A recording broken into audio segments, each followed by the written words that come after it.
Chapter 1. Congratulations. You're 6 weeks pregnant. When I received the call from the hospital, I couldn't hold back the tears of joy. 8 years of trying to conceive, countless failures.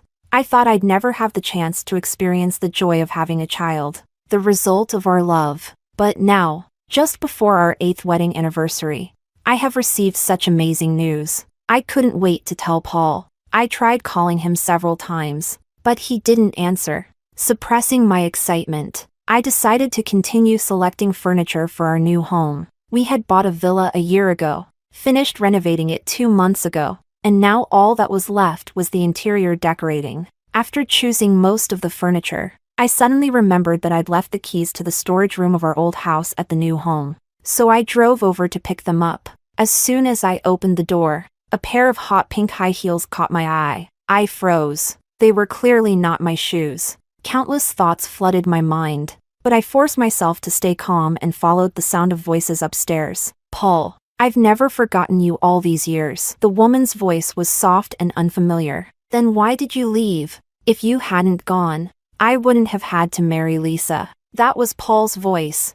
Do you know how I've endured all these years? Now, every time I look at her face, I feel sick. As soon as I transfer all the assets, I'll divorce her. Then, we'll never have to be apart again. Hearing those words, I stood frozen in place. I never imagined that the man I'd shared a bed with for 8 years could be plotting against me like this. Just 2 days ago, he held me in his arms, promising to always be good to me and love me forever. In that moment, my heart broke. The pain so intense I could barely breathe. I took a deep breath and crept closer. Through the slightly open door, I could clearly see what was happening inside. Paul was holding a woman tightly in his arms, their clothes scattered across the floor. When I recognized the woman's face, my body went rigid. It was Zoe, Paul's first love. Years ago, she had left him to go abroad, and now she had returned. My thoughts came crashing back as I saw Zoe kiss him. Overcome with desire,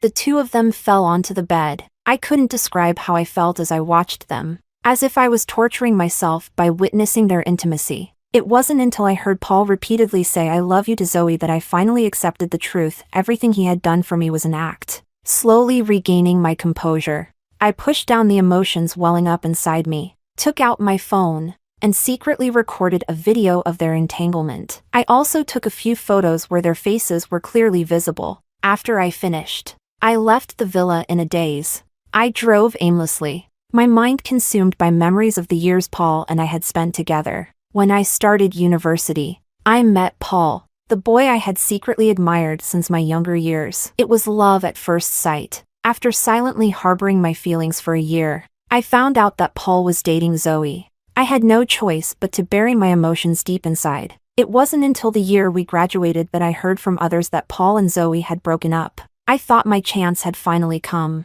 I pursued Paul relentlessly, staying by his side. I used all my connections and resources to help him achieve his life goals. And together, we started a company. Later, Paul proposed to me. I thought he had finally been moved by my dedication and had fallen in love with me. We quickly got married, and our life together was perfect. Or so it seemed. In just 3 years, I helped him grow the company to the point of going public. Paul told me I had worked hard all those years and suggested I stay home to rest. I went along with it, becoming the perfect supportive wife. But I never imagined that his kindness was part of his plan, a step in his scheme to transfer our joint assets. I pulled over to the side of the road, feeling utterly lost. Nearly 8 years of marriage, and all of Paul's promises had turned into lies. And to think, I was about to tell him about the pregnancy as a surprise. How foolish I was. Just then, my phone rang, interrupting my thoughts. It was my former assistant from the company. When I answered,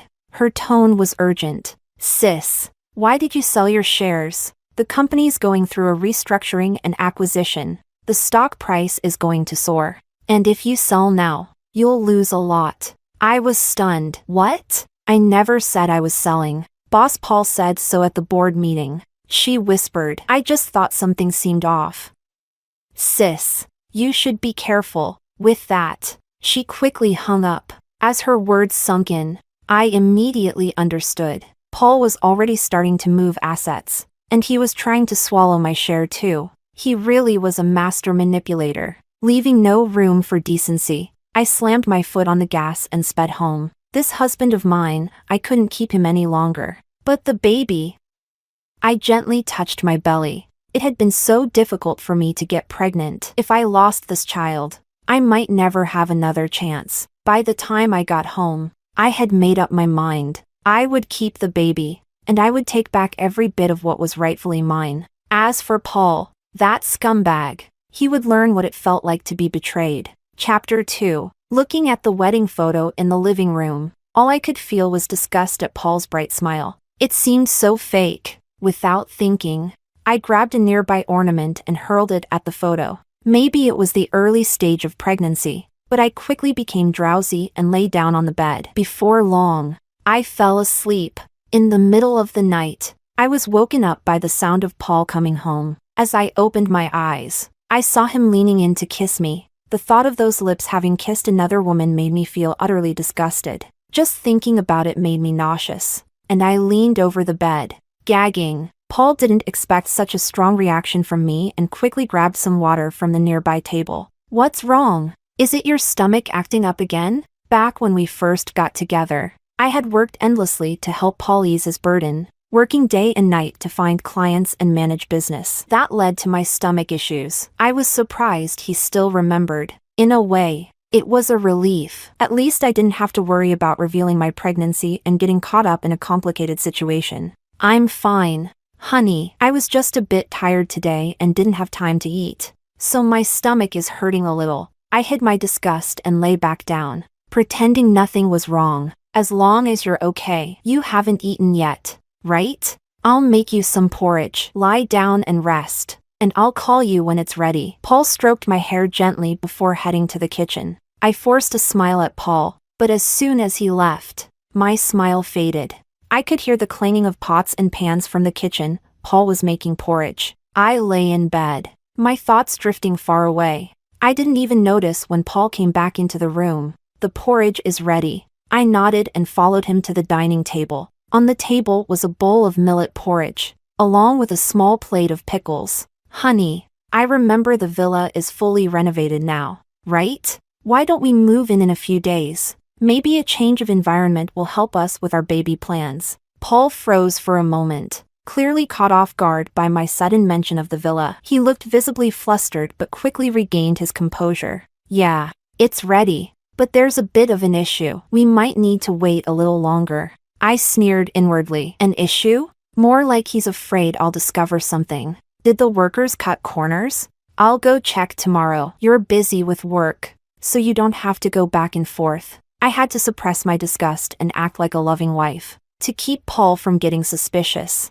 "Your health isn't great. You don't need to worry about such trivial things. Don't you trust your husband?" Paul held my hand, putting on an act as if he was really looking out for me. If I hadn't seen him and Zoe together with my own eyes, his words might have moved me. "Since that's the case, I'll leave it to you. I'm really looking forward to the day we can move in." With that, the conversation ended. I didn't want to talk to Paul anymore, so I quietly focused on eating the porridge. After finishing the bowl of hot porridge, my stomach felt much better. Seeing that I had finished, Paul voluntarily took on the task of washing the dishes, while I returned to the bedroom. After a while, Paul lay down beside me. He turned over and wrapped his arms around me, his hands wandering inappropriately over my body. A wave of disgust surged through me, and I instinctively slapped his hand away. The sharp sound of the slap echoed loudly in the quiet night. My reaction was sudden, and Paul seemed caught off guard. "Lisa?" I forcefully pulled away from his embrace, my face full of contempt in the darkness. "I don't feel well. Let's just go to sleep early." Paul didn't say anything for a moment, and after a while, I sensed him lying down next to me. The next morning, Paul got up early, but this time, I didn't prepare a lavish breakfast for him like I used to. Instead, I slept in until late morning. After getting enough rest, I felt much better. After all, I had something far more important to take care of today. I placed an order for a private investigator using my phone and arranged to meet at a cafe. Half an hour later, I sat face to face with the private investigator. both of us in silence. Finally, I broke the awkward tension. Are you the private investigator I hired? I looked him over, then asked, have you graduated yet? It wasn't that I didn't trust him, but he seemed so young. Don't worry, we're all professionals. Hearing that, my worries dissipated. I pulled out the photos of Paul and Zoe from my bag. Since I had made up my mind, I realized that a lot of things had already been telling me the truth all along. Like this photograph, Paul had kept it in perfect condition all this time. When we first got married, I had seen this photo in the study. I still remember how Paul had explained it to me back then. When I found the photo, Paul had been frantic, explaining that they were just friends. He even promised to get rid of it. But now I knew it was all lies. Looking back, I felt foolish for believing him. But at least now, there was still time to make things right. I steadied my thoughts and pointed to the photo on the table. He's my husband, and he's cheating on me. I need you to follow them. Tell me when they meet and what they do. In full detail. I need evidence to prove his infidelity. Do you understand? The investigator nodded. I was pleased with his professionalism. He didn't pry or ask unnecessary questions. I also want to know how they reconnected. Money isn't an issue. If there's any problem, contact me immediately. We exchanged contact information, and I left the cafe with a renewed sense of determination to avoid being discovered by Paul. I purposely bought a new phone just for contacting Diego. For the next few days, everything seemed calm. Paul remained busy with work as usual, and the rest of his time was spent meeting with Zoe in secret. There was no news from Diego's side either, and just when I couldn't contain my impatience anymore, I received a message from him. I read the report carefully, and I had to admit, Diego was quite skilled at his job. What shocked me, though, was that Paul had reconnected with Zoe 2 years ago. Not only that, but it was around the same time that Paul had started asking me to step back from the company. Most people in the company were now Paul's loyal followers. The report also mentioned that Paul was planning to buy out my shares and give them to Zoe. As I read that line, a bitter laugh escaped my lips, and before I knew it, tears were streaming down my face. Look at that, this is the man I've loved for so many years. Sis, I've got some photos I need to give you. When would you be available to meet? Send me the address. I wiped away my tears. If Paul wants to be ruthless, then I won't hold back either. Half an hour later, I arrived at the location Diego had sent me. This time, Diego was dressed much more discreetly. If it hadn't been for the fact that he was wearing the same outfit as when we met last time, I might not have recognized him. We sat across from each other, and he placed a stack of photos in front of me. I stared at them for a long time before finally picking them up. It only took a few pictures to make my breathing quicken. The photos were all of Paul and Zoe together. Hotels, restaurants, and even banquets I hadn't known about, all of them featured Zoe by Paul's side. The further I looked, the more alarmed I became. The last few photos were even more familiar. The background was the villa in the east of the city. The one Paul had recently claimed had renovation issues. I closed my eyes and took a deep breath, then grabbed my phone and transferred the payment to Diego. It was his hard-earned fee. Keep watching them. Let me know when there's more news. After Diego left, I finally let my hands rest on the table. Had Diego still been there, he would have noticed that my hands were trembling slightly. Paul and Zoe, what a pair! Wait and see. I won't let the two of you have your way. Chapter 3. I'm Zoe. A friend request caught my attention. I stared at the notification on my phone for a while, hesitating, but eventually, I accepted the request. However, the other party didn't say anything. 3 days from now, it will be my birthday. When Paul and I first got together, I rarely received any gifts from him. At that time, our business was just starting to take off, and we couldn't afford anything expensive. Paul had promised me that once the business was successful, he would make it up to me. I pitied Paul for how hard he worked, so I never asked for anything. But this time, I'm determined to make Paul splurge on me. After all, everything he spends is part of our marital assets, and if I don't spend it, he'll give it to another woman. When Paul came home, I brought it up. Honey, my birthday is coming up. Have you thought about what you're going to get me? Paul's body stiffened when he heard my words. Of course I've thought about it. Didn't you mention that you wanted the new handbag from X Store? I've already ordered it. I was planning to surprise you. I was a little surprised. X Store is a luxury brand, and just one bag costs over $1 million. But this kind of money is nothing to Paul anymore. Feigning excitement, I said, "You're so sweet. Honey, I'll be looking forward to it. Oh, and I've been resting for so long. How about I go back to the company and help you out? There's so much going on at the company, and I've noticed you've lost weight recently." It disgusted me to play this false role, but it was the only way to keep Paul from getting suspicious. "No need. Honey, you went through tough times with me before, and now that life is good. You just need to enjoy it at home," Paul said, holding my hand with that fake look of concern. Seeing him like this made me feel utterly repulsed. Smiling, I pulled my hand away and jokingly asked, "What? Are you afraid I'll discover you've got a mistress at the company?" Right after I asked, Paul's expression froze. I was taken aback. "No way. I only said it in jest, but could it be true? If that's really the case, why hasn't Diego uncovered anything?" Paul forced a smile. "How could that be? I'm just worried about you getting too tired. Your position is still vacant, and if you want, you can come back to the company anytime." I was surprised at how quickly he agreed. Since that's the case, there's no need to waste any more words. The next morning, I left the house with Paul. He was clearly surprised when he realized I was actually going to the company with him. Maybe he thought I had just been joking the night before and didn't expect me to be serious about it. "Are you really going to the office?" Paul asked as we stood together in the elevator. After a long silence, he finally spoke up. I smiled slightly, amused that he couldn't hide his discomfort so quickly. In the elevator, I casually took his arm, pretending not to notice how tense he had become. When the elevator doors opened, I stepped out ahead of him. The receptionist looked surprised to see me and greeted me warmly. "Lisa, it's been a while. What brings you here?"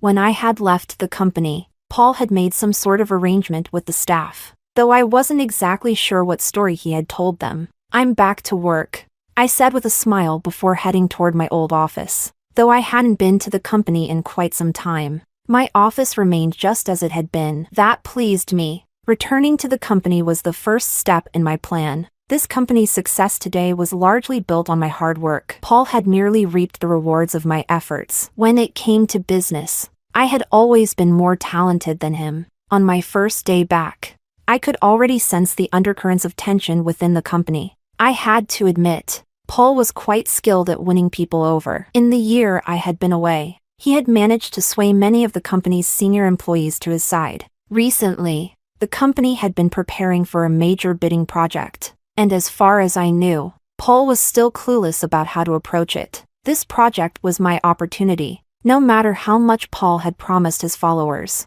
everything depended on the company's future development, and I was confident that I could do better than him. Over the following days, I threw myself into the bidding project, working harder than ever.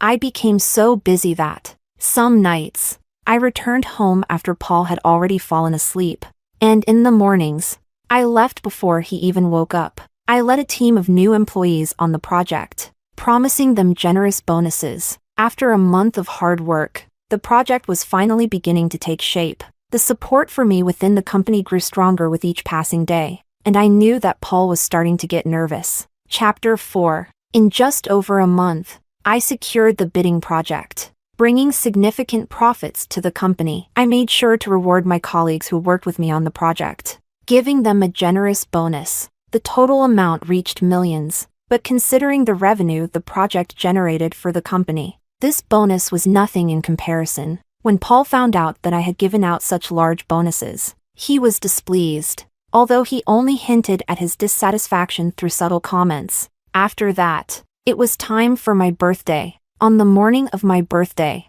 Paul made me a bowl of longevity noodles. "Happy birthday, honey. I've booked us a candlelit dinner tonight to celebrate. I'll come pick you up after work," Paul said, holding me in his arms. I didn't resist. "I need to go to the hospital today, so I won't be going to the office," I said softly, my voice muffled as I remained in his embrace. Without any hesitation or sentiment, I gently pushed Paul away, smiling as I saw him out the door. I had plans to meet Diego today, and I also needed to go to the hospital for a prenatal checkup. The baby inside me was now almost 4 months along. At home, I had been careful not to wear any tight-fitting clothes, but if anyone looked closely, they would start to notice that I was beginning to show. It seemed I needed to speed things up. At the appointed time, I arrived at the cafe. I had been so busy with work that I had kept in touch with Diego primarily through WeChat. He mentioned that he had found some additional information.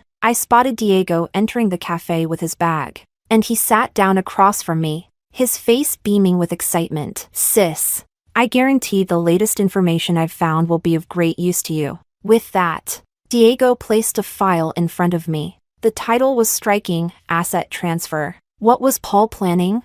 As I continued reading, my shock grew. I quickly gathered the papers and tucked them into my bag. "Thank you. Keep watching them," I said as I left, not forgetting to transfer Diego his payment. As I left the cafe, I felt overwhelmed. Paul was planning to transfer all his assets. What could his motive be? Just as I was deep in thought, my phone buzzed again. There was no message, only a video from Diego. I opened it to find a man and a woman engaged in something explicit. The two people were Paul and Zoe. Just one glance was enough to make my stomach churn with disgust. I quickly saved the video. This would serve as evidence for my case against Paul. Not wanting to dwell on these unsettling matters, I hailed a taxi and headed to the hospital. Before leaving home, I had already messaged a friend to schedule my prenatal appointment. When I arrived at the hospital, I barely had to wait before being called in for my checkup. Alice, my friend from high school, was the one handling my appointment. Despite the many years since we graduated, we had always kept in touch. "Congratulations are in order. From the scans, it looks like the baby is very healthy. Just remember to come in regularly for your checkups," Alice said warmly. I nodded, gently placing my hand on my belly, smiling with affection. We exchanged a few words of small talk before I left, knowing she had other patients waiting. After returning home, I rested for a while. During that time, I received a message from Paul. He informed me that he'd be working late and asked me to go to the restaurant by myself. That evening, I waited alone at the restaurant for a long time. My calls to Paul went unanswered. The waiter came by multiple times, asking if I was ready to order, but each time I still couldn't reach Paul. Finally, I ended the call, apologized to the waiter, and left the restaurant. As soon as I checked WeChat, the first thing I saw was Zoe's post in her moments. It was a blurry photo accompanied by a vague caption. I told him it was just a little scratch. No need for the hospital, but he insisted on taking me and staying with me until now. The background of the photo was clearly a hospital, and in the corner, there was a familiar figure. It was Paul, still wearing the same clothes from this morning. No wonder he wasn't answering my calls or messages. He was at the hospital with his precious first love. But surprisingly, I didn't feel anything. If it hadn't been for the need to keep up appearances with Paul, I wouldn't have agreed to have dinner with him in the first place. I didn't turn on the lights when I got home. Instead, I sat in the dim living room, waiting. As the night wore on, Paul never messaged me. I knew Zoe's post was aimed at me. She wanted me to see it. I opened the post again and left a comment beneath it. "Congrats! But doesn't the man in your photo look a lot like my husband?" After sending the comment, I tossed my phone aside. I knew Paul would see it. All I had to do now was wait for him to come home. Sure enough, half an hour later, Paul walked through the door. He still had a faint scent of perfume on him, the same scent Zoe always wore. The first thing Paul did when he came in was confront me, as if I had done something unforgivable. "What's the meaning of what you posted under Zoe's moments? I know forgetting your birthday was my mistake, but why are you taking it all out on her?" Paul kept saying Zoe's name, over and over, as if they were the ones who truly belonged together. "So, she really was talking about you." I just thought the figure looked familiar, I said, feigning surprise. My expression was so genuine that it would be hard to doubt me. Paul stared at me for a moment, and finally, his tone softened. "I'm sorry, honey. I didn't mean to forget your birthday. You know Zoe just got back to the country and doesn't have many friends." Of course, I know, I replied with the same smile on my face. But I had no desire to continue this conversation with Paul any further. In the past few weeks at the company, I have done a lot. Now, it was time to tie up all the loose ends. I've made plans with Alice. We agreed to meet after her shift. So I'm going to the hospital to see her. I lied smoothly. Paul didn't suspect a thing and even offered to drive me there. I politely declined his offer and left the house quickly. The truth was, I hadn't made any plans with Alice. I just couldn't bear to stay in that suffocating house any longer. Instead, I booked a room at a hotel far from home. During the day, I continued going to the company as usual. And at night, I found various excuses not to return home. I had someone draft up a property transfer agreement, tricking Paul into signing it by telling him it was related to insurance. Now, everything was in place. While Paul was at work, I moved all my belongings out of the house. I found the deed to the villa and immediately put it up for sale. The villa had been bought for around 8 million yuan, and to ensure a quick sale, I lowered the asking price. In just 3 days, it was sold. However, I negotiated with the buyer to hand over the keys in a month. A month was all I needed to finalize everything. Chapter 5. I gathered all the videos of Paul and Zoe together, along with various incriminating photos. Everything was meticulously organized. I informed Diego that there was no need to continue keeping an eye on them. After transferring the final payment, Diego's job was done. The rest of this was now my responsibility. Last night, Paul told me he would be going on a business trip to a nearby city for a few days. I took full advantage of his absence to clean house at the company, removing all of Paul's loyalists from their positions. Despite their dissatisfaction, there was nothing they could do. Once I laid out the evidence of their corruption and bribery, they had no choice but to slink away in defeat. Within just 3 days, the company underwent a complete overhaul. Now, everyone left was loyal to me. And Paul, even though he technically owned the company, was nothing more than a figurehead. All that remained was for Paul to return. Zoe, who had been lingering in my thoughts for so long, was finally someone I decided to deal with directly. This was the first time I arranged to meet her. It was time to wrap things up. I laid out all the evidence of Paul's infidelity in front of her, including the more intimate photos she had taken with him. Zoe's expression changed dramatically as she saw the evidence, and I couldn't help but feel satisfied with the result. All the money spent was worth it. I'll give you a month to return all the money Paul has spent on you. As for the villa you're living in, it's already been sold. Someone will be coming to collect the keys in a few days, so you've got a little time to find yourself a new place. Zoe looked at me, shocked. She had assumed that I was a meek, harmless woman with no fight in me. That was the reason she had flaunted their relationship so boldly in her moments, making sure only I could see her posts. Does Paul know about any of this? Zoe asked, trying to keep her composure, but the tremble in her hands betrayed her fear. He'll find out soon enough, I replied coldly, standing up to leave without hesitation. There wasn't much time left for me. Zoe would run straight to Paul with this information. But it didn't matter. I had already booked my plane ticket long ago. After parting ways with Zoe, I headed straight to the airport. Over the past few weeks, I had gradually shipped away all my belongings. I had no sentimental attachment to anything, and what wasn't necessary had already been thrown away. 3 hours later, the plane landed. My phone was flooded with missed calls and messages, all from Paul. As soon as I turned on my phone, Paul's call came through. I smirked before answering. Honey, where did you go? Let me explain the situation with Zoe. It's not what you think, Paul began to babble. I cut him off. Paul, let's get a divorce. I've already filed the papers with the court, so you'll receive the divorce agreement soon. If you're smart, you'll sign it quickly. Dragging this out won't benefit you. Oh, by the way, did you receive the little surprise I left for you? You really make me sick, I added. There was sudden silence on the other end of the line. After a long pause, Paul's voice came back, hoarse and broken. You knew all along, didn't you?